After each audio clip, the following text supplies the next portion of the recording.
Okay, good afternoon and let us pray.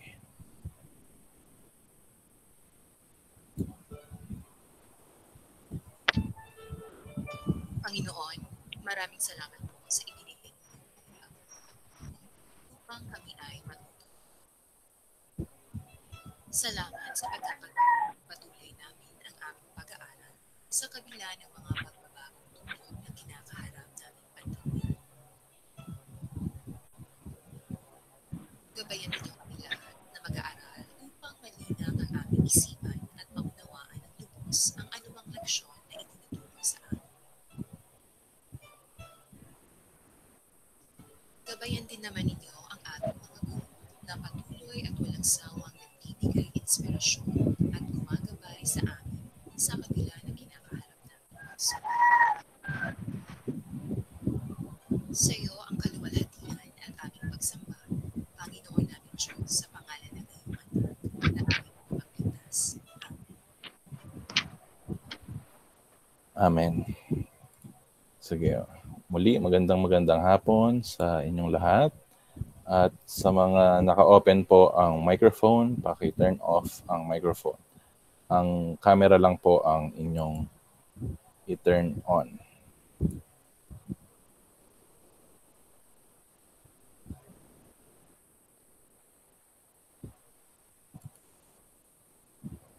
Okay, so nasa week 5 or module 5 na po tayo sa ating homeroom guidance for this week. At pag-uusapan lang natin ang nilalaman nito. So last week, yan, I believe nakapag-turn in na po yung iba. Hanggang ano yon, kagabi ha. Yan. Yung module. Okay, wait lang. Papakita ko yung module as we discuss.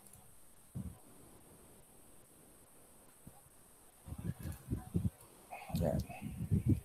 So, sana nakikita na po. Yan, homeroom guidance, quarter 1, module 5. So, ang topic po natin for this week, for module 5 is respect to connect. Okay, so yun po ang ating paksang pag-aaralan, ang topic na ating i-discuss.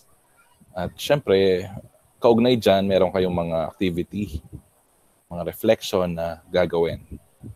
Okay, so when we say respect, ano ang pumapasok sa isipan nyo kapag naririnig nyo yung salitang respect? Anyone? Respeto po. Respeto po. Sino yun? Respeto po. Oo. Tinagalog nyo lang eh, no? Paggalang po. Paggalang, Ana Sofia. Respeto, paggalang, ano pa? So, ito ay isang mabuting ano? Sino yan? Paggalang po, sir. Paggalang. Mabuting asal, sir. Mabuting asal. Yan. So, ang bawat isa po ay kailangang magbigay ng respeto. Okay? So, sa lahat ng bagay, tao man yan, bagay, isang okasyon, pangyayari, di ba?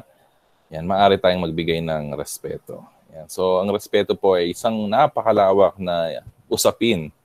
Yan. So, sabi nga kung tayo gusto nating respetuhin tayo ng mga tao, unahin muna nating respetuhin ang sarili natin at magbigay ng respeto. Respect begets respect. So, yun po ang maibibigay kong ilang mga paliwanag tungkol sa respect. Okay? Respect to connect. Okay, so magpatuloy tayo. So ano ba yung mga mapag-aaralan natin sa araw na ito? Yan, so basahin ko lang muna ito para sa inyo to, for the learner, introductory message for the learner. As a part of establishing a healthy relationship with others, certain ways have to be practiced such as respect. Ayan, ulitin ko, as a part of establishing a healthy relationship with others, yan, para daw magkaroon ng makabuo kayo ng isang magandang samahan patungo sa ibang tao, sa kapwa natin tao. Yan, merong mga bagay na kailangang gawin tayo. Yan. Mga bagay na kailangang isaalang-alang. Yan, at isa na rito ang pagbibigay ng respeto. In edukasyon sa pagpapakatao, ESP, respect is being taught as part of the value system. But in homeroom guidance, you can look at it as an important part of your social skills. Yan, ang respeto, di ba, nadidiscuss yan sa ESP. Pero ngayon, dito sa homeroom guidance, titignan natin siya as a part, important part, mahalagang parte ng social skills. Ano naman yung social skills? Yan, ang social skills, ito yung pakikipagsalamuha sa kapwa natin. Okay? Sa kaklase, mga kaibigan, kapatid, yan, sa lahat ng nakakasalamuha natin. We respect each other because we do recognize and accept each other's existence. Yan. So, nagbibigay tayo ng respeto kasi na-recognize natin at tanggap natin kung sino sila. We are all connected to one another. Hence, let's make our similarities and difference of good use of strengthen our connection. Yan. So, meron tayong mga connection. Yan, friend, classmates, neighborhoods, churchmate, yan, mga relatives. And so, syempre gusto natin na magkaroon tayo ng matibay na connections. Okay, work on the task seriously. Yan, ito yung gagawin. Basahin ko lang na mabilis. Seek help if you believe to need to. Remember, in life, there are things that you cannot control, just like the people around you. There will be negative events that will challenge practices of respect. However, do not be disheartened. You have the means on how to overcome it. You have that in you. Embark on this journey of valuing respect as an important part of building harmonious relationship. So, mahalaga ang respeto. Okay? Sa lahat ng bagay. And so, Module 5, respect to connect. So, ano ba yung mga inaasahan natin na gagawin ninyo? Yan, mga objectives, layunin natin. Ito yung mga kasanayan na matatamo ninyo after nating pag-aralan at gawin ang inyong mga activities. Okay, at the end of this module, you are expected to, number 1, determine the situations or conditions that promote respect for others. Yan. So, makikita natin yung mga sitwasyon at mga kondisyon na nagpapakita ng respeto sa ibang tao. Number 2, examine your practices of respect for others. Yan. So, dito natin, kumbaga magkakaroon tayo ng self-check. Yan. Parang magre-reflect tayo sa sarili natin na nakapagbibigay ba ako ng respeto sa iba. Yan. Sapat na ba ang respeto ang aking binibigay? May mga ganun, no? Yan. Number 3, value the impact of respect in maintaining positive relationship with others. Yan. Malalaman natin, mapapahalagan natin ang kaano ba kahalagang respeto para ma-maintain and mapanatili ang positibong relasyon natin sa iba. Okay, so these are the materials needed. Yan. Laging ganyan naman. So, basahin ko lang ang introduction. We always hear the statement, respect is not given, but earned. Anong ibig sabihin nun? Kasi nga, yan. Kapag naririnig niyo yung statement na respect is earned, sabi niya, is given, is not given, but earned. Anong ibig sabihin nun? Ang respeto daw ay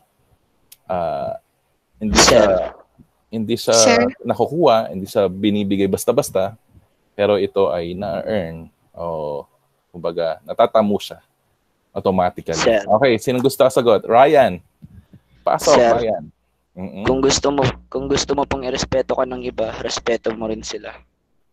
Okay, so isa 'yon. Na kung gusto mong respetuhin ka ng iba, respetuhin mo rin sila. Okay, tama. Ano pa? Other reaction or ang tawag doon? Other insights. Yan, tungkol doon sa saying na yun or statement. Respect is not given but earned. Yan. Mm-mm. Yan. Bukod kay Ryan, wala na. So, Yun po ang statement. Ibig sabihin ng statement. Ang respeto kasi ay hindi siya hinihingi, di ba? Kung siya siyang ibibigay ng tao once na karapat-dapat ng respetuhin. Tama ba? Respetuhin ka nila base sa ginagawa mo, di ba? Sino dito yung nanonood ng mga vlog at saka mga sa TikTok, yung mga gano'n. Di ba ang daming nababash na mga tao doon, mga vlogger, mga content creator, kasi sa kanila din ginagawa. Di ba? Hindi ka ibabash kung hindi naman masama yung ginagawa mo. Di ba? Kung kabutihan, mabuti naman ginagawa mo. Yan, respetuhin ka ng mga tao. Yan. So, sabi ko nga, malawak po ang kahulugan ng respeto. Okay, pagpatuloy natin. We always hear the statement, respect is not given, but earned. This module is designed to help you establish meaningful social connections by respecting the differences and similarities of the people in the society. Yan. So may kanya-kanya tayong pagkakapareho, pagkakatulad at pagkakaiba. So dapat dito kailangan natin maunawaan yan at maintindihan na kailangang respetuhin ang mga pagkakaibang ito ng bawat tao. Ikaw, meron kang mga bagay na gusto. Yan. At ganoon din ang ibang tao.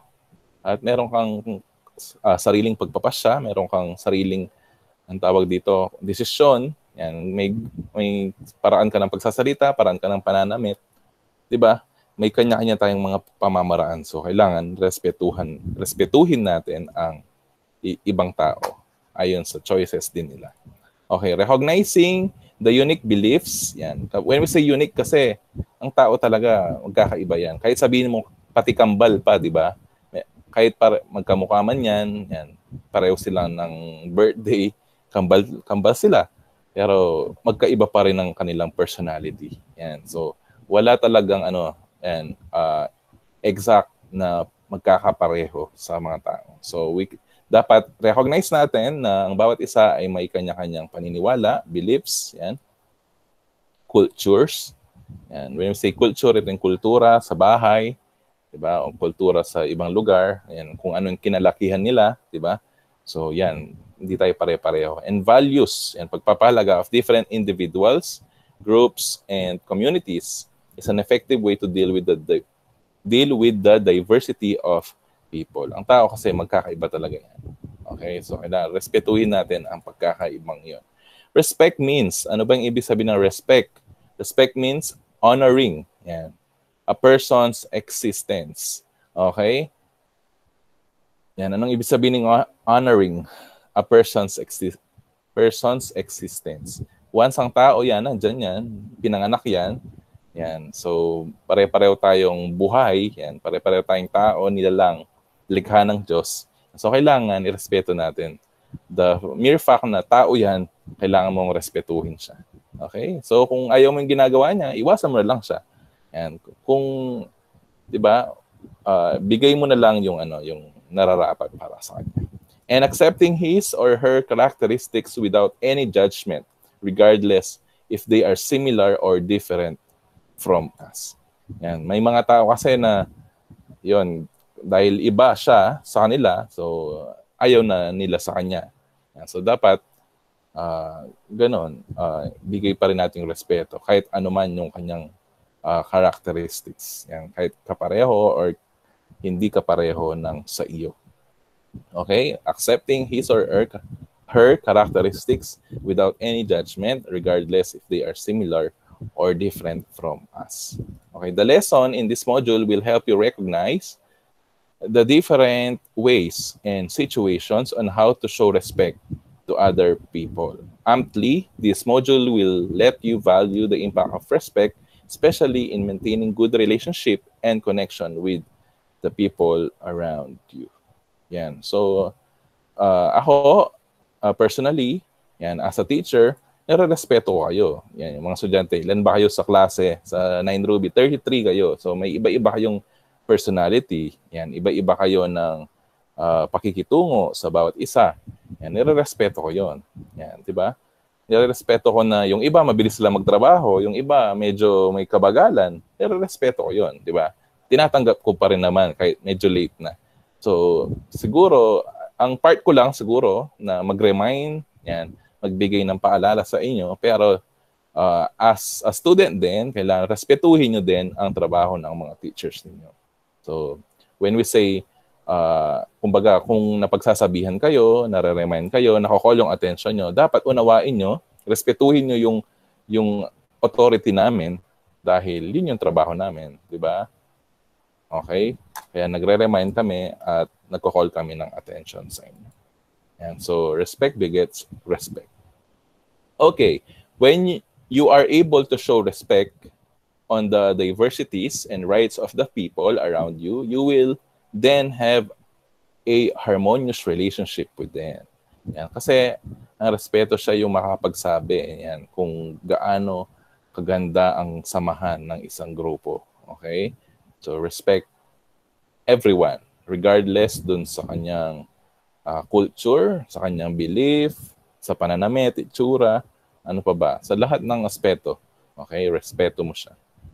Okay? Doing things that promote respect will have a significant effect on your personality and personal growth. Yan. So, ang taong marespeto, yan. Sila yung pinagpapala ni Lord. Yan. Okay? Yung mga walang modo ay maraming hindi natutuwa sa kanila kasi nga ginagawa nilang dahil sa mga bagay na ginagawa nila. Okay? So, yun po ang respect. Okay, let's review. So, in Module 4, you were able to know the significance of practicing self-discipline. Diba? Last week, na-discuss natin yung self-discipline in your everyday life and its importance in facing personal changes and growth. Yan. So, dito sa ating bagong lesson, let's try this. Yan. So, ano ba yung gagawin? If you are going to give a grade on your practices of respect, yan. Kung bibigyan daw ninyo yung sarili nyo ng grade, yan, kung paano kayo nagbibigay ng respeto, paano nyo ginagawa yon yung pagbibigay ng respeto, what would it be? Ano yung grade na maibibigay mo? Yan. What about to your family members at home? Why? So, write your answer on a sheet of papers. So, ang pagbibigay ng grade, siguro 1 to 10 na lang. 1 is the lowest and 10 is the highest. Okay? So, ano ba yung grade na ibibigay mo? Yan. So, siguro, yan. 1 to 10 and then explain na. And then, sagutin ang mga processing questions. Yan. Number 1, why did you give those grades? Yan. What do those grades mean to you and to your family? Okay, so yung gagawin dito, ang sarili mo, bibigyan mo siya ng grade and then from your family members, yan, siguro pipili kayo ng 2 family members or sino man yung kasama nyo sa bahay, 2 sa kanila, isulat nyo yung pangalan nila at hingin nyo yung grade ninyo. Yan. So, yan. Kuya, 1 to 10. Yan.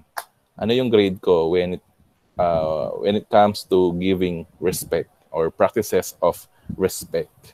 Yan. So, bali 3 grade nun. Yung sarili mo at yung 2 dun sa galing sa ibang member ng pamilya mo. Okay? So, that's it for let's try this. Okay, dito tayo sa let's explore this. Yan. So, what are the questions? Recommend ways on how to show respect in the given situations. So, magbigay ka daw ng ways. Yan, mag-suggest ka ng ways kung paano makapagbigay ng respect sa mga sitwasyon na ito. Number 1, no matter how you try to be nice with your older cousin to Alec, he always tries to pick on you. And he humiliates you publicly by making you a laughing stock on almost about everything. Yan. So, paano ka magre-respond sa ugali nun ng pinsan mo? Yan. So, lagi kanyang pinapahiya. Yan. Lagi kanyang binubuli. Yan. In short, binubuli. Kahit sa maraming tao. Yan. Paano ka magre-respond sa ugali niya? Yan. How to show respect in given situations. Okay, number 2. You visited a relative named Agay who belongs to an indigenous group. When we say indigenous group, yung mga katutubo, yan. He happily prepared an exotic food for lunch. Yan. When we say exotic food, yung pagkain nila, okay, na exotic. Alam niyo naman yun. However, you are not comfortable eating such food and it is your first time to be in their house. Yan. How can you show respect dun sa sitwasyon na ito? And then number 3, your friend's mother, Chia, who happened to be your neighbor, creates gossip about your family. When you say gossip, chismis. One morning, you overheard her talking about you with your other neighbors in front of your house. Yan. So, one day, narinig mo na pinag-usapan ka ni Chia and then your other neighbors. Yan. So, sa tapat ng inyong bahay, yan, narinig mo silang pinag-usapan ka. Ano ang gagawin mo? Okay? So, 1, 2, 3. So, recommend ways on how to show respect in the given situation. Okay? So, that's it. Processing questions. Yan. Sagutin po ang processing question after nyo na-accomplish ang tatlong yan. Okay? So, discuss po natin ang keep in mind. Keep in mind na tayo. Okay, you discover new things about yourself every day. Totoo ba yon? Every day na didiscover mo ang iyong sarili. May bago kang nadidiscover sa iyong sarili. Yan. As you become aware of the similarities and differences you have with other people, you might ask many whys. Yan. Such as why you are different and you are similar from others. Yan. Minsan ba nare-realize nyo to? Yung minsan, ayan, naging aware ka sa pagkakatulad at pagkakaiba nyo. Yan. Bakit ba ako iba yung ganitong iniisip ko? Yan, iba yung sa kanya. At bakit naman yung iba pareho kami? Yan, ganyan. Di ba? Minsan na-realize natin. Okay, this is understandable because you and other people come from various places. Yan, may ano po yun, di ba? May ang tawag doon, impact sa tao yun. Kung saan siya lumaki, kung sino yung mga nakasama niya sa bahay, and ano ang paraan ng pagsasalita nila, and anong klaseng buhay meron siya nung sila ay bata pa. And may impact or may, kumbaga, merong, ang tawag doon, effect sa tao yon. Yan. We have different family backgrounds, family histories, and orientation. So, bawat isa sa inyo, 33 kayong mga estudyante, so bawat isa sa inyo, meron kayong kanya-kanyang pinanggalingang pamilya, backgrounds, histories, orientation, di ba? May mga Tagalog dito na hindi marunong magkapampangan. Meron dito na originally Kapampangan. Yan, meron dito galing sa probinsya sa bandang Visayas, di ba? May kanya-kanya tayong paraan ng pamumuhay na pinanggalingan. Okay? So, ibig sabihin, kaya nagkakaroon tayo ng pagkakaiba. Yan. Ang mga Kapampangan, kilala sila mahiling magluto. Yan. Ang mga Ilocano, ano daw sila, matitipid. Yan. Kapag sinabing Bisaya, matatapang. Yan. Kapag sinabing galing Maynila, masiyahin. 'Di ba? May kanya-kanya tayong traits. Yan. And then that will affect our differences, similarities and differences. You might have countless different experiences from others. And maaring yung iba, mas maraming experiences kumpara sa iba. Okay? Add the fact that there are factors that might affect the way you relate yourself to other people. Yan, tama yon. Kasi may mga bagay na ikaw mismo na-experience mo, yung iba hindi pa. Yung iba, kahit sa pagkain na lang, di ba? Yung iba nakain na nila yon dahil ikaw hindi pa. So wala kang idea tungkol doon. So it means talagang mayroong pagkakaiba tayo. Okay? Yung iba naman, may mga kabataan na dahil medyo mahirap sa buhay, yan, so maaga silang namulat sa katotohanan ng buhay, nagtrabaho sila ng maaga para matutusan ang pag-aaral. Di ba? Yung pagkakaibang yun ang tinutukoy.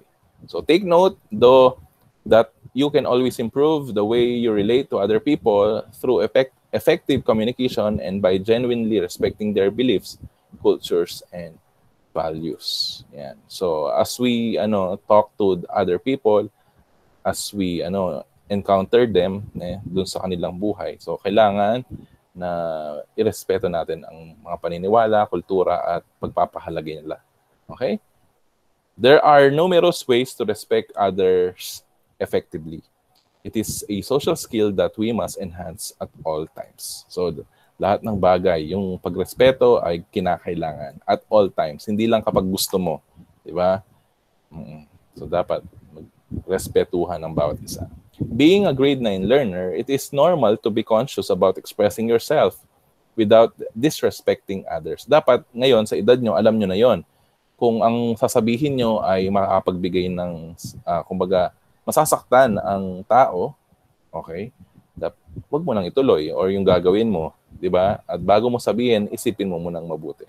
So dapat responsible tayo sa ating mga sinasabi, sa ating mga actions, di ba? Sa ating facial expression, sa ating manners. Yan. Kasi hindi na tayo bata. Okay? Kayo ay grade 9 at mature na. Okay? So kabilang na kayo dun sa mga kabataan na expected na alam nyo na yung gagawin niyo. How to express yung respect sa ibang tao. Okay? Dapat conscious na kayo doon. You must be mindful on how you treat other people as they might misinterpret your action or words. Yan. Dapat nasa isip nyo lagi yon na dapat lahat ng actions nyo. Kaya minsan magkakaroon ng di ba, away, nagkakaroon ng misunderstanding kasi nga hindi sila pareho ng interpretation.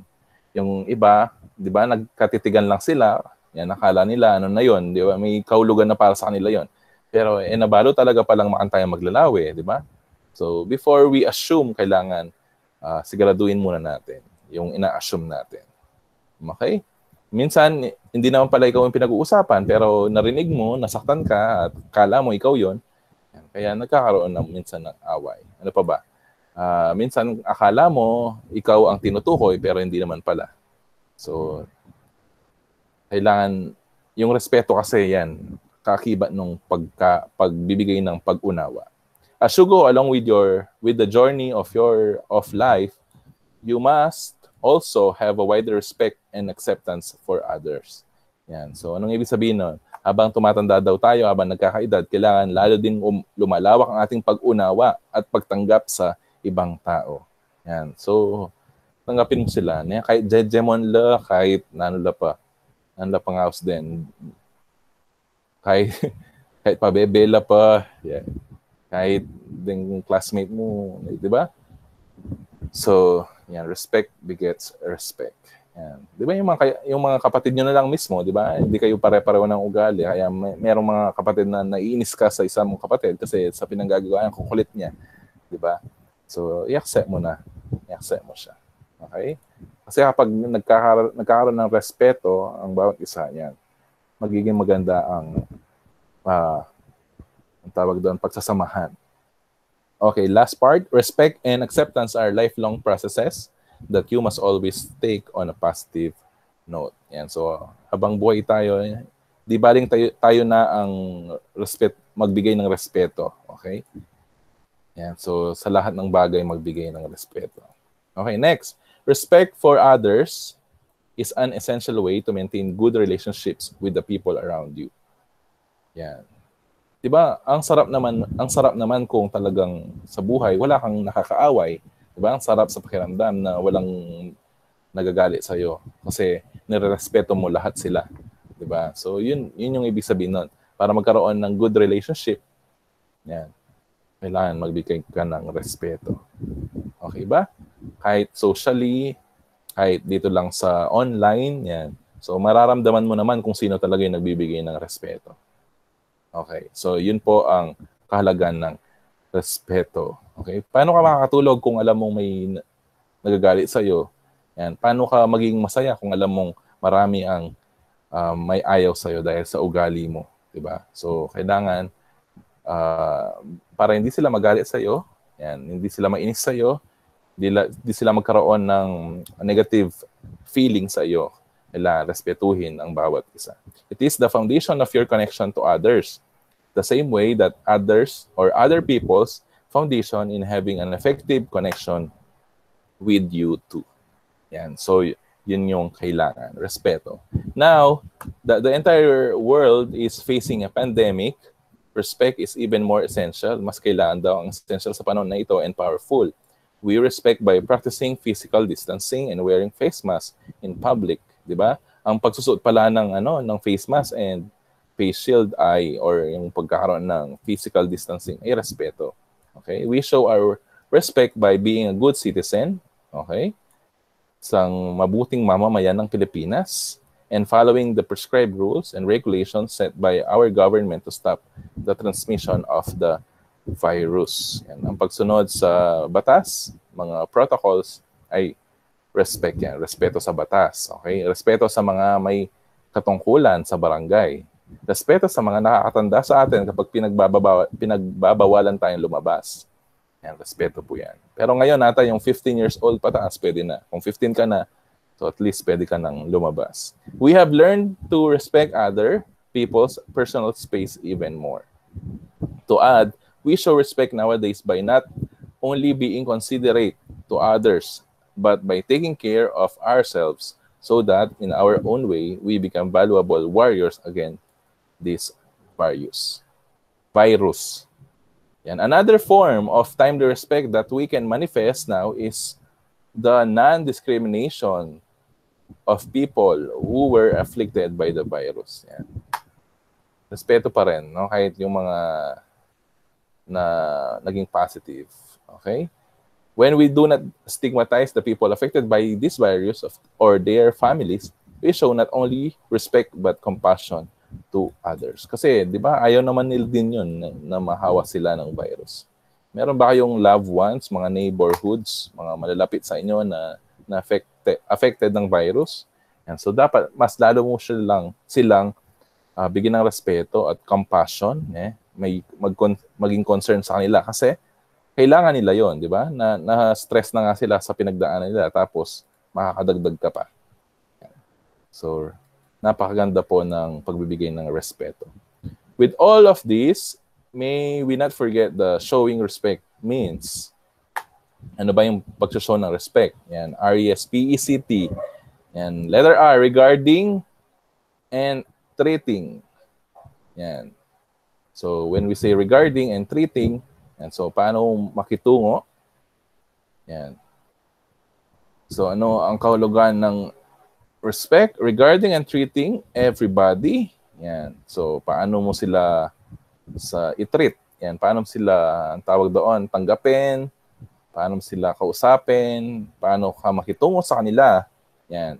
So, everybody with kindness. Yan. So, ang respect daw po ay pag-treat. Yan. Makitungo ka ng may pagmamahal, yan, kabutihan, yan, kagandang loob. Showing good manners and politeness to all. Okay, when we say to all, sa lahat, hindi lang dun sa mga taong gusto mong bigyan ng magandang asal at respetuhin.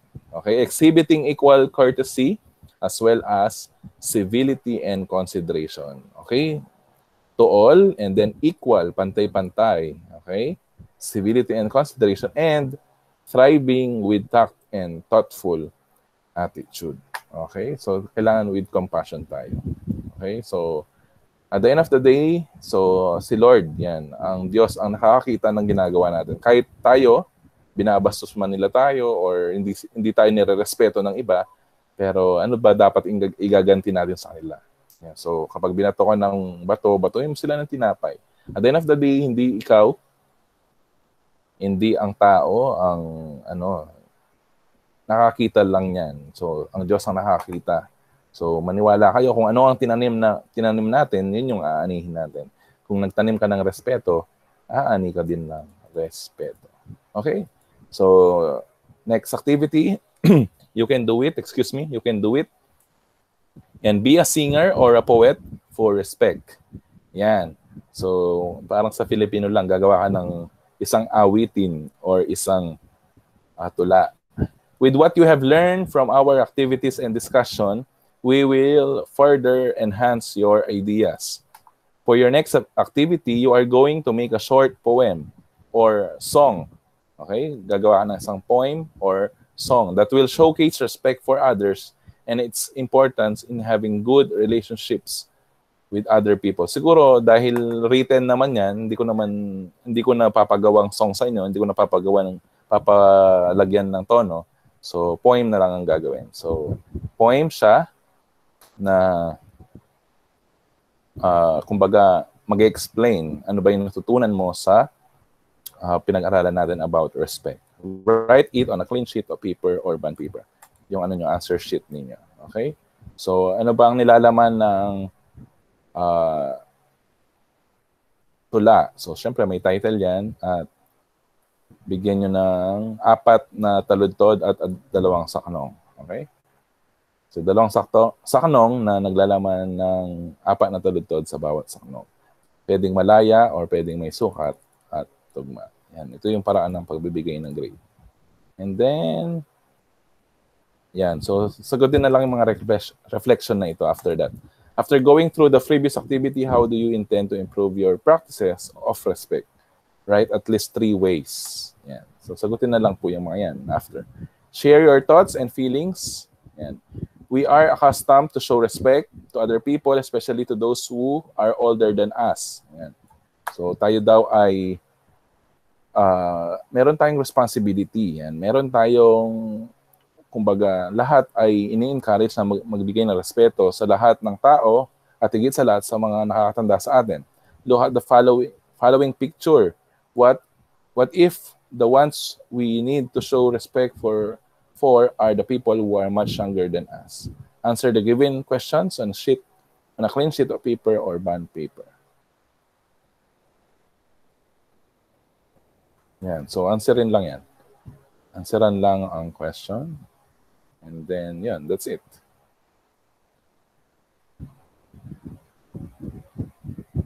Yun lang pala yung picture, no? Isa lang.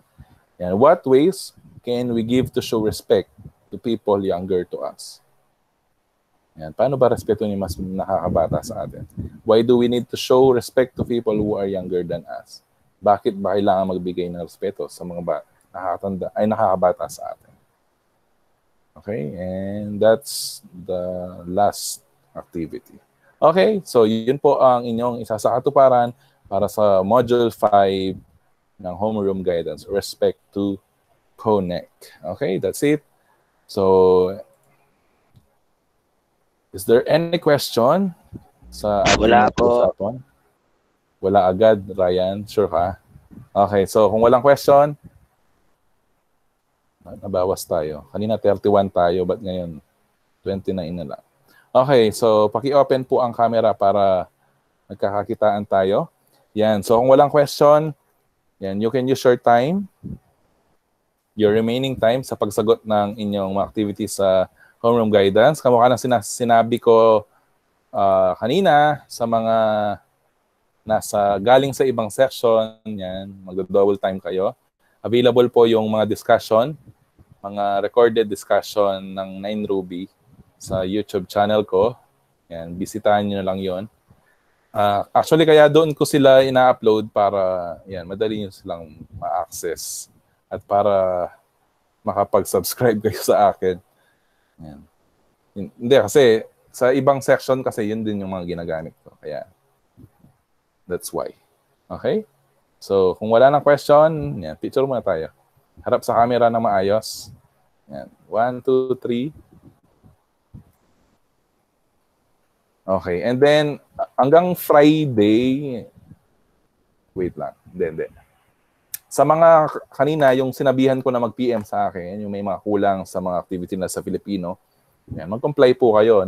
Kasi mag-record na kami. Gagawin minoring grade view. No? Patapos na yan yung first quarter, di ba? Next week, week 7 na. And then week 8. I think yung ating first quarter until ano lang siya, December hanggang December 12. Yan, December 12 lang siya. Okay, first quarter. Tapos na yon. And then second quarter noon sa January na. Di ba? Diba? Merry Christmas. Advance Merry Christmas sa inyo. Okay, kaya dapat before na yung week na to, dapat makompleto niyo yung mga may kulang. Yan, nagpa-follow up naman yung mga teachers niyo. Okay? And then sa Homeroom Guidance, mag-double time yung mga kailangan mag-double time. And then ano pa ba? Yan. So kung may question pa, so sa ano na lang, sa group chat na lang. Okay? So anong oras na? It's 2:55 in the afternoon. Time check brought to you by McDonald's. may ranap ko kay McDonald's. Okay, so yun po ang inyong kailangang isaalang-alang. Okay, deadline po ng homeroom guidance for week 5 is until next week, Monday. Okay, sa Google Classroom na lang po. Okay, sige. Salamat po at pagpalain kayo ng... Thank you, sir. Thank you po. Thank you Okay. po, Good sir. day. Have a good Thank you, sir. afternoon. Good day, sir. Thank you, sir. Boy. Pogi ko. Good day, sir. Good day. Sir, thank you. Yeah, you're welcome.